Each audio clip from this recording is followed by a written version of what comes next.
makes a difference when you wash out all the dust that accumulates over the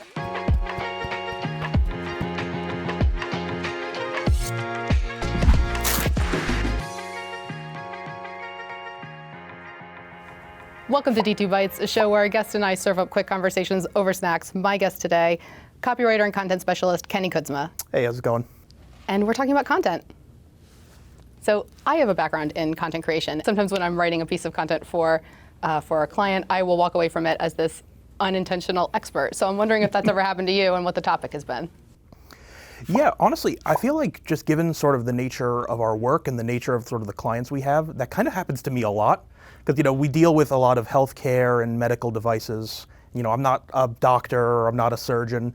I'm like, okay, if I have to write about this, I need to know everything about this. So I just kind of try and go all in on just everything, just learn everything I can about it.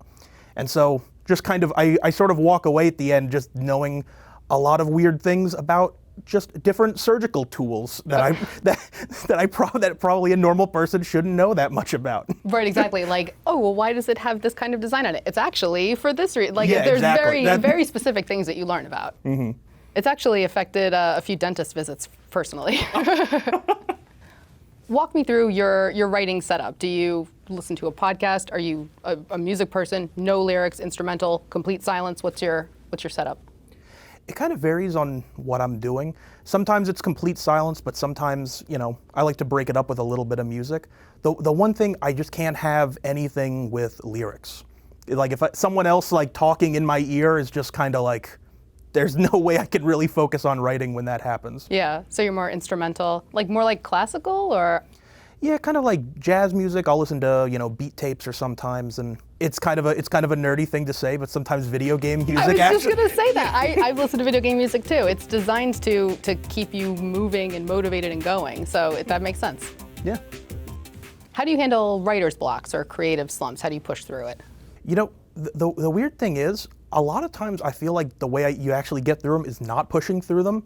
Like a lot of times if I switch gears into something else that I'm working on, like for like another client, or even maybe just like going up to take a walk. Mm-hmm. Sometimes like actually disconnecting from it for a second. Once I sit back down, I'm like, oh, why didn't I just think of this before? That makes sense. Let you take a step back, maybe take some of the pressure off of actually having to come up with something. Yeah, I feel like sometimes you get in your own head and like build up something to more than it really needs to be. Mm-hmm. So then just taking a moment away from it, you're like, yeah, this is just, I just gotta lock in and write this. Yeah, absolutely.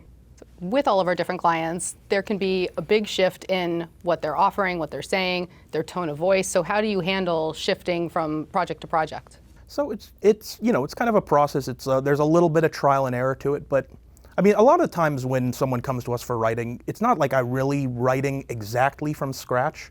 They'll have existing work that I can sort of get a sort of general tone or vibe from, or maybe I'll even just maybe I'll look like outwardly to, competitors, just kind of get a vibe for, what works, how they like to present themselves, and then I can just kind of tune things to that. Right, yeah.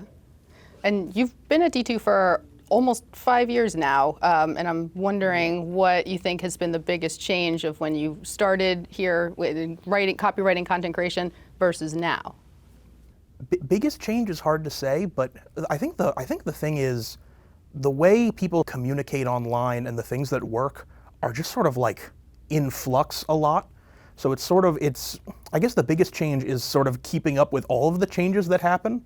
And I mean, thankfully I'm pretty online, so I get a good sense of, what kind of works, what kind of advertisements I see online that I'm like, oh, that works. I like the way they presented this. And that's kind of things that you can sort of take in and get a general sense of sort of best practices or just really what is gonna like resonate with the most people. Yeah, I feel like in the ads, we do a lot of testing of we think that a single image ad might work versus a carousel, and both of those have a completely different approach when you're writing them. Yeah, and it's gonna be really varied it seems like it varies like just client to client, which audiences are really gonna like certain things the most. Let's talk about the AI in the room. How do you see it impacting the future of copywriting and content creation, and where is a human touch just necessary? So I might have a little bit of a different take on this. I used to be kind of doom and gloom about the AI stuff, but kind of the more I've sort of looked into it and the more I've seen how they work, I feel like while the AI is really helpful for certain things, I don't know if it will ever really replace like bespoke human writing at scale, because the more AI content is out there, the more likely you're going to get like robots writing based on what another robot said. Right. So I think there's always going to be a place for that human touch where, because I mean honestly, it's pretty easy to tell when an AI has written something as opposed to an actual person. So you just finished writing a white paper for D2 Creative on LinkedIn ads and B2B targeting, and it has been getting a lot of great reviews, and a lot of people have been downloading it and sharing online. Yeah, and I was happy to see that. I feel like when I was doing a lot of copywriting, I feel like I was releasing things into the world, and then I kind of would not really hear about them again unless if I stumbled upon them in the wild or I was reporting on them. But I feel like once it's out there, and you don't really get a ton of praise. So I was wondering if I can share with you some of the things that I saw online of what people were saying about it.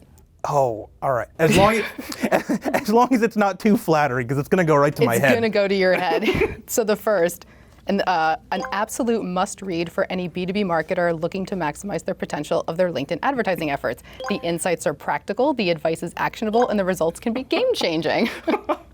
Oh, man. Here's another one. Pure gold. That's nice. I'll take pure gold. Quite captivating and impressive. And I'm so glad D2 Creative was willing to share their hard-won knowledge in this white paper. And those are all real reviews that I pulled online. Oh, well, that's awesome. I'm glad people are enjoying it. I mean, it was a fun one to write, sort of doing a deep dive into the LinkedIn marketing aspect of it. So I'm happy that people really dig the stuff. Yeah. Well, thanks for joining us. Yeah, thank you for having me. It was fun. Thanks for joining me. Let's get back to work.